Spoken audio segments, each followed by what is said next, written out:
TVT au cœur de l'information.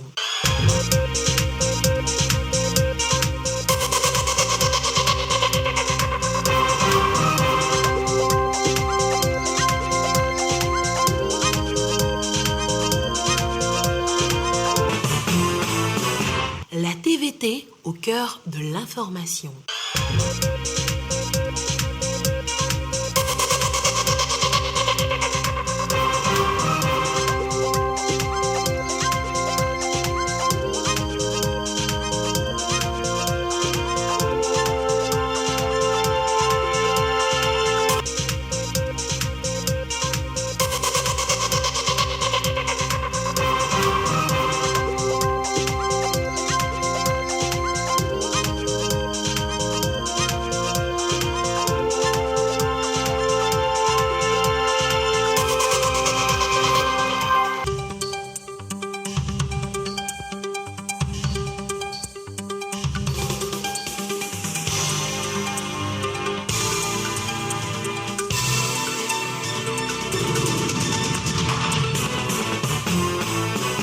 La TVT au cœur de l'information.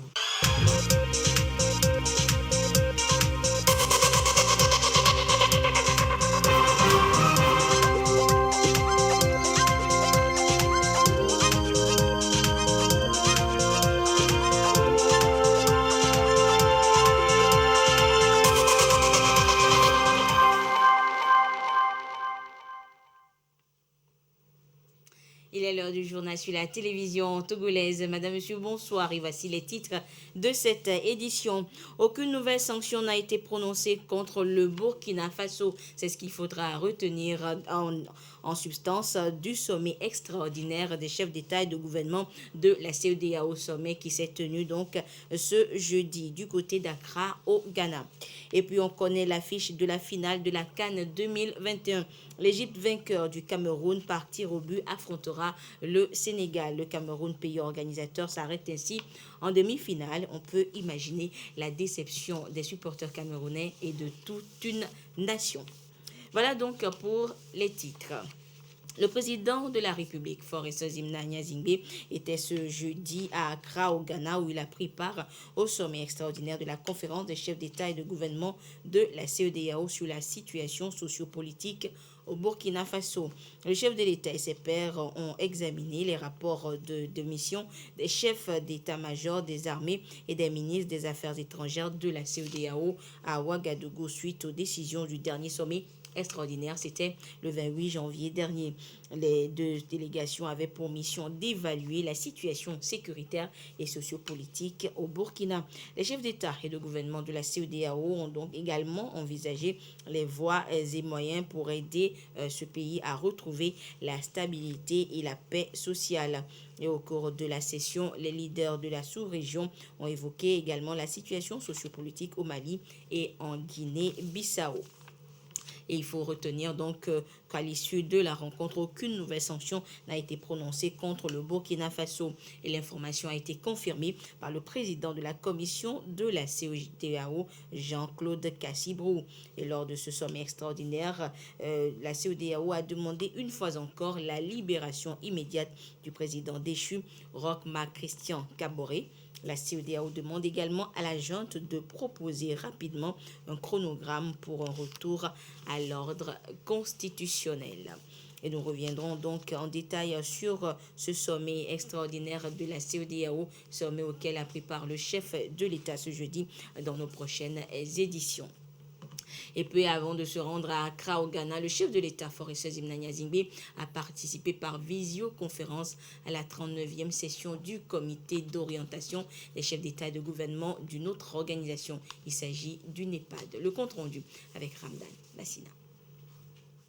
Cette session qui marque les 20 ans du NEPAD intervient dans un contexte de crise sanitaire qui a négativement impacté les efforts de développement du continent, dont les priorités portaient sur les systèmes de santé, les systèmes alimentaires, la croissance économique inclusive, en lien avec l'agenda 2063 de l'instance continentale. Les dirigeants africains ont également suivi une communication sur la thématique relative au lien entre l'éducation et le développement, un changement de paradigme, ce qui dénote de la volonté des chefs d'État de donner une nouvelle orientation au système de l'éducation en vue de l'adapter aux besoins de développement avec un capital humain adéquat.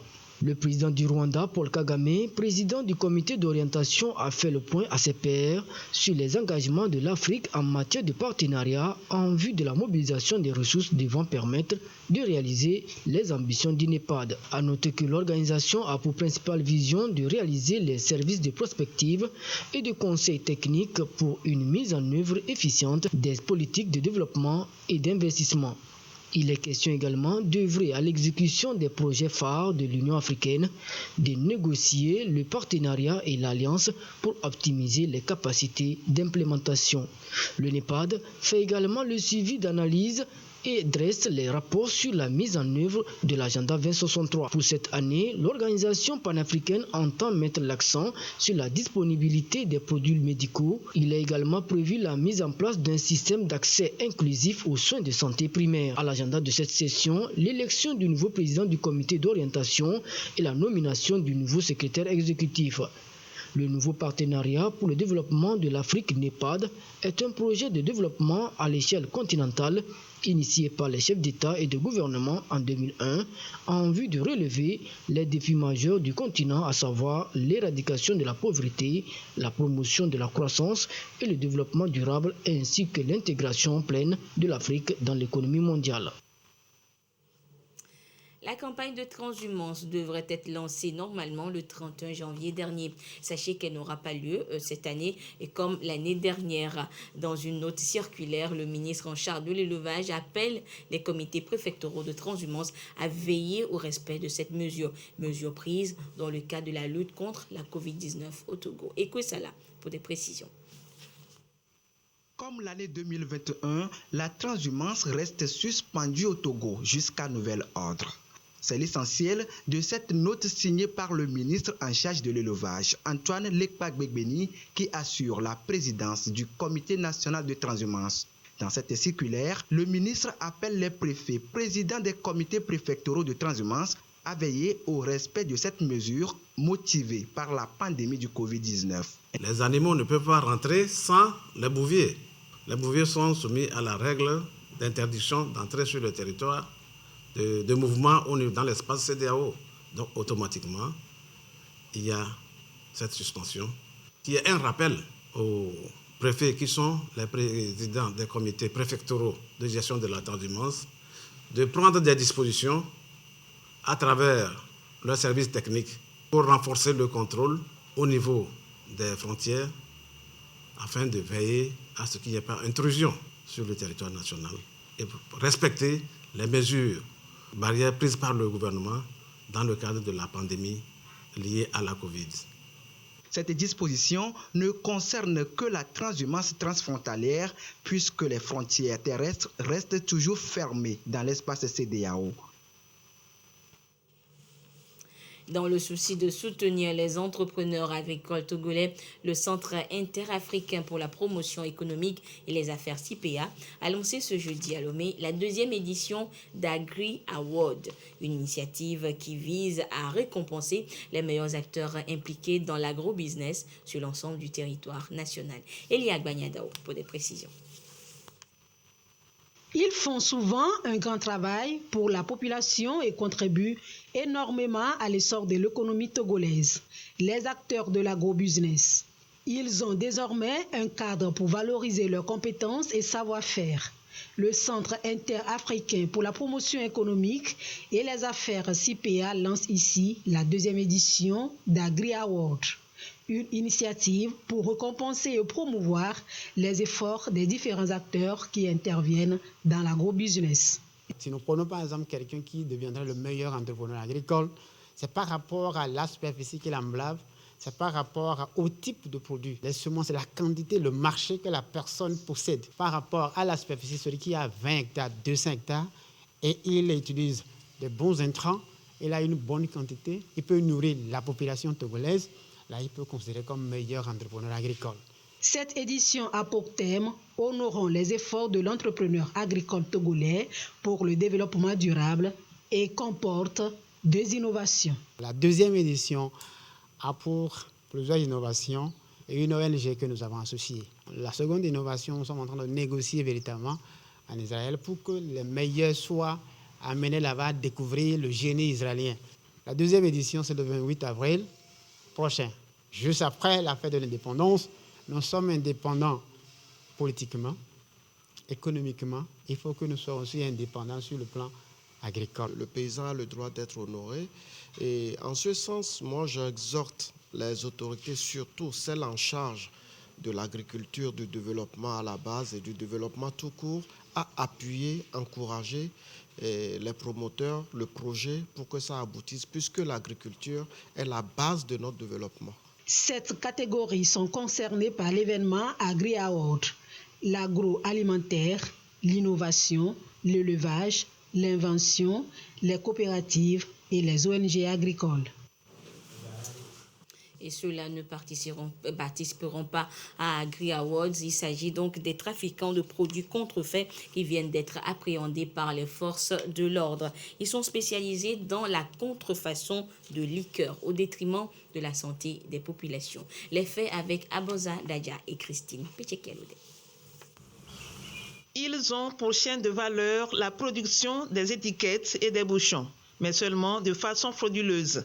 Agbobli Kossi, Kwame Mawena et Kossi Vidoji, 3 frères d'une même famille, ont été surpris en plein travaux de retouche sur les bouchons en vue de la livraison à des clients potentiels.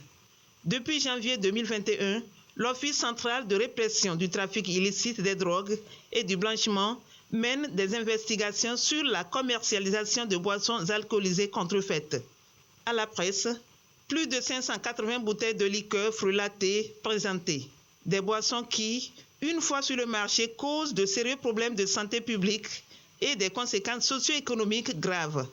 L'Office central de répression du trafic illicite des drogues et du blanchiment appelle la population à la vigilance face à ce trafic illicite qui prend de l'ampleur et à la collaboration avec les services d'application de la loi pour démasquer les acteurs de cette pratique nuisible à la société. Et à ce jour du jeudi 3 février 2022, la situation de la pandémie au nouveau coronavirus Covid-19 au Togo se présente comme suit. Le nombre de cas confirmés s'élève à 36 550. 12 nouveaux cas enregistrés depuis hier. Le nombre de personnes guéries est de 33 345. 229 nouveaux guéris depuis hier. Le nombre de cas actifs s'élève à 2937 et le nombre de décès de 268. Un communiqué signé par le ministre en charge de la Santé, professeur Moustapha Mijiawa. Et la vaccination est plus que préconisée pour lutter contre la Covid-19 et depuis peu, elle est également indiquée pour venir à bout du paludisme. Et après la mise à disposition de vaccins antipaludiques aux pays africains, les campagnes s'organisent ça et là. Exemple du Kenya, regardez.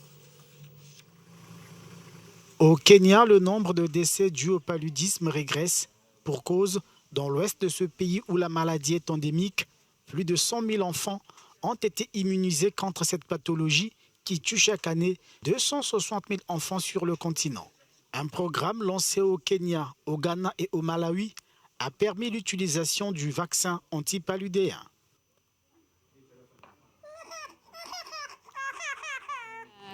Depuis que nous avons commencé à administrer le vaccin contre le paludisme en septembre 2019, nous avons constaté une réduction des cas de paludisme et même les enfants qui en sont atteints ne développent pas de forme grave. Et le nombre de décès dus au paludisme a également diminué. Des familles comme celle de Luki Akini qui ont opté pour ce vaccin apprécient ses bienfaits. L'argent que nous utilisons pour emmener les enfants à l'hôpital sert désormais à leur acheter de la nourriture. Il est aussi utilisé pour leur acheter du lait. Les enfants sont heureux et nous sommes tous heureux ici à la maison. Selon le programme pilote lancé en 2019 dans le pays, le vaccin pourrait réduire l'occurrence du paludisme pour les jeunes enfants des zones à risque de près de 40%. Si vous réduisez cela de 40%, vous pouvez voir l'impact que cela aura. Tout d'abord, dans les familles, elles n'auront plus à dépenser de l'argent pour se rendre dans les établissements de santé. Elles n'auront pas à dépenser de l'argent pour acheter des médicaments. Elles n'auront pas aussi à dépenser de l'argent pour assister aux funérailles et faire face aux décès malheureusement. Et aussi sur les systèmes de soins de santé. Le nombre d'enfants atteignant l'hôpital est réduit. En octobre 2021, l'utilisation généralisée du vaccin antipaludéen a été approuvée pour les enfants en Afrique subsaharienne et dans d'autres régions à risque par l'OMS. Et en Guinée-Bissau, 2 jours après la frayeur du coup d'État avorté, les questions se posent sur l'identité des commanditaires. Les populations expriment leur ras-le-bol et l'armée est à la recherche des apprentis putschistes. Pour rassurer après plusieurs heures de confusion. Et cette image, le président Umaro Sissoco Embalo, entouré de son Premier ministre, du ministre de la Défense et de ses principaux conseillers en bonne santé. J'étais en plein conseil des ministres. Donc, tous les membres, y compris le Premier ministre, nous sommes attaqués avec des armements très lourds. Très lourds. 5 heures de temps. Tout commence en début d'après-midi. Des tirs nourris retentissent tout près du palais du gouvernement, où tous les responsables politiques du pays sont réunis. Des civils fuient les lieux, les écoles des alentours sont fermées. Le président, lui, est exfiltré et mis en sécurité. Ce n'était pas ça l'objectif de la lutte pour la libération. Nous nous sommes battus pour que le pays puisse avancer.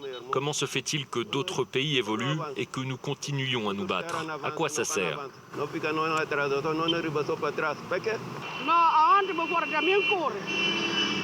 Hier, j'ai pris mes jambes à mon cou quand j'ai entendu les coups de feu. J'ai vraiment couru longtemps. Les jeunes doivent arrêter de faire ce genre de choses.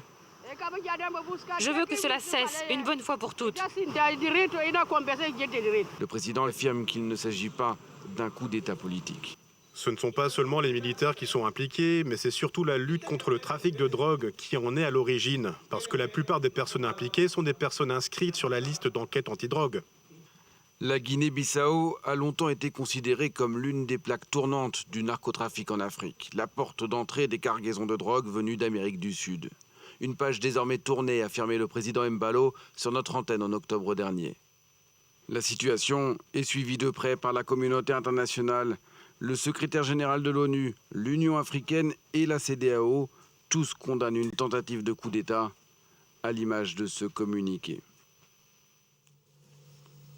Partira pas, ce serait peut-être là le dilemme de la France sur sa présence au Mali. Selon les propos du ministre français des Affaires étrangères Jean-Yves Le Drian, Paris se pose des questions sur son avenir au Mali. Et la réponse pourrait arriver dans 15 jours. 2 jours après l'annonce de l'expulsion de l'ambassadeur français au Mali, Paris s'interroge sur l'avenir de sa présence militaire sur place. Il y a une rupture politique dans la mesure où ce pays est dirigé maintenant par une junte autoproclamée et qui estime ne pas pouvoir engager un processus démocratique avant 5 ans, puis rupture aussi de ce pays et de la junte au pouvoir avec la communauté internationale, avec les Nations Unies, avec les pays voisins, puis rupture militaire parce que de plus en plus il y a des entraves à notre fonctionnement. Fin 2021, les autorités maliennes issues d'un double putsch disent vouloir rester en place potentiellement 5 années supplémentaires. Décision contraire à leur engagement initial d'organiser des élections fin février 2022. Inacceptable pour la CEDEAO qui prend des sanctions contre le Mali, Bamako estime que Paris est derrière cette décision. Depuis, les tensions ne cessent de s'accentuer. Une détérioration qui concerne aussi les partenaires européens de la France engagés au Mali. On sait que maintenant, pour faire voler leurs drones et leurs hélicos, les Allemands ont besoin d'un accord, d'un préavis de 36 heures. On sait que Bamako a demandé aux Danois de partir et qu'ils sont partis. Les Norvégiens, aujourd'hui, ont dit qu'ils n'allaient plus envoyer de forces vers le Mali. Comme la France, l'Allemagne juge elle aussi que l'engagement des Européens au Mali doit désormais être réévalué. Nous nous félicitons des efforts déployés par l'ONU pour inciter le gouvernement intérimaire malien à rendre le pouvoir aux civils. Si cela ne marche pas, nous devrons évidemment réévaluer notre présence sur place. Mais d'ici là, nous restons en stand-by. Pour l'heure, la France a entamé un redéploiement de ses forces au Sahel. De 5 000 aujourd'hui, ces soldats seront 2 500 en 2023. Un désengagement progressif qui intervient parallèlement à l'expansion de la présence russe dans la région via les paramilitaires de la société privée Wagner, présente entre autres au Mali. Et puis, l'information a été donnée par le président américain Joe Biden ce jeudi. Le dirigeant du groupe État islamique a été tué lors d'une opération conduite dans le nord de la Syrie. Le président américain dit avoir privilégié une opération commando. Parmi les victimes, des femmes et des enfants selon l'Observatoire syrien des droits de l'homme. Mais surtout, Washington annonce l'élimination d'Abou Ibrahim al-Hashimi al-Quraishi, le dirigeant du groupe État islamique. Un homme vivait là depuis 11 mois. Je n'ai rien vu de suspicieux et je n'ai rien remarqué de particulier. Il payait le loyer et vivait ici avec 3 enfants et sa femme. Sa sœur veuve et sa fille vivaient aussi là. Le bâtiment visé, une maison de 2 étages, se situe dans la localité d'Atmé, dans la province d'Idlib, dans le nord-ouest de la Syrie. Une province contrôlée en grande partie par les djihadistes de l'ex-branche syrienne d'Al-Qaïda et des rebelles. L'opération américaine a provoqué des affrontements qui auraient duré 2 heures selon l'OSDH. L'opération a débuté vers 1h du matin. On a d'abord entendu un hélicoptère, ça a duré environ 45 minutes. Et on a entendu de petites explosions, ensuite des explosions plus fortes. Ce type d'opération héliportée est très rare en Syrie, où des troupes américaines sont déployées dans le cadre d'une coalition anti-djihadiste. Celle-ci intervient quelques jours seulement après un assaut de l'organisation État islamique contre une prison tenue par les forces kurdes dans la région d'Assaké. Retour en page nationale avec l'actualité sportive. 9 fédérations et une association ont reçu une association sportive ont reçu hier au cabinet du ministère des Sports leur agrément et la délégation de pouvoir du dit ministère. Le compte rendu avec Laurent Romavor. Des 26 fédérations sportives membres du Comité national olympique du Togo, 10 ont déposé leur dossier de demande d'agrément. Et ce sont ces 9 fédérations et une association qui ont reçu leur quitus au cours de cette cérémonie officielle. Les fédérations d'athlétisme, d'escrime, de football, de karaté, de lutte, de tennis de table, de tchoukball, de tir à l'arc, de triathlon et l'association togolaise pour la promotion du sport pour tous peuvent désormais organiser leur activité en toute légalité. L'avis favorable émis par le comité interministériel en charge du traitement des dossiers fait foi. Et l'agrément permet d'avoir cette reconnaissance officielle en tant non seulement qu'association, mais association spécialisée à la pratique du sport. Et ça vous autorise en ce moment, une fois que vous avez ce label, à mener des activités dans le sens de la promotion et du développement de cette activité sportive sur l'ensemble de l'étendue du territoire national. Une meilleure structuration et organisation du mouvement sportif, telle est la volonté du gouvernement. Les fédérations agréées prennent la mesure de la nouvelle donne. C'est un document très important et qui demande plus de responsabilité dans ce que nous allons faire à présent.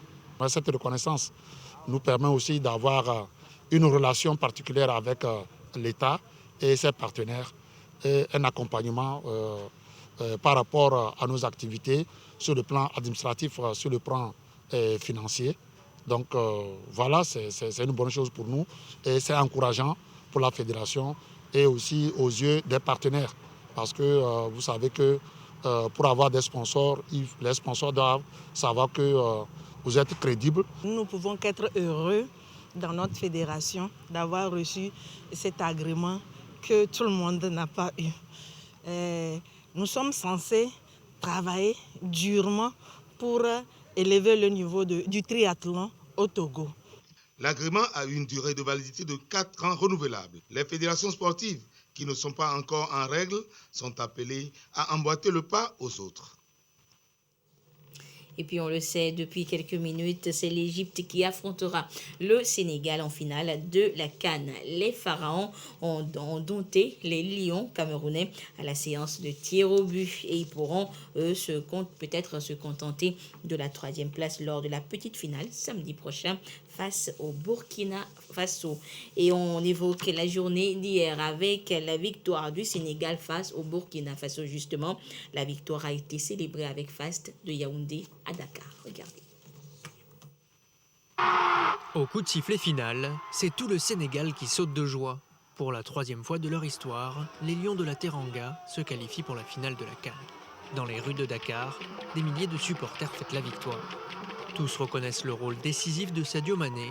L'attaquant de Liverpool a marqué le 3e but sénégalais. Tout le Sénégal est content. Oui, continuellement en remerciant Sadio Mané parce qu'il a très bien joué. Tout le monde a joué, mais Sadio c'est ton meilleur joueur même. Je suis très content. Je suis fier de mon pays aussi. À un moment, Burkina a marqué. Bon, j'étais au sommet de la pression, mais à la fin, Sadio nous a délivré comme d'habitude, comme il le fait toujours. Je suis très fier de l'équipe en tout cas. À Ouagadougou, les visages sont bien plus tendus quand la rencontre s'achève. La déception est grande, mais les Burkinabés saluent tout de même le parcours de leur équipe. On a espéré pouvoir gagner, mais c'est un peu difficile. Avec notre gardien qui est blessé, c'était vraiment très difficile. Vraiment, c'est un peu décourageant, mais c'est pas grave. On va continuer la lutte. On a très bien joué, et surtout l'effort qu'on a fourni jusqu'à ce niveau-là. Voilà, je dirais félicitations aux étalons. Voilà, et encore il y a 2023 qui est là, en espérant vraiment qu'on aille encore plus loin. Les étalons espèrent donc briller lors de la prochaine Coupe d'Afrique des Nations en 2023 en Côte d'Ivoire. Voilà donc le fair play burkinabé. Et voilà, ainsi se referme cette édition. Merci de votre fidélité à la télévision togolaise. Excellente suite de nos programmes. Au revoir.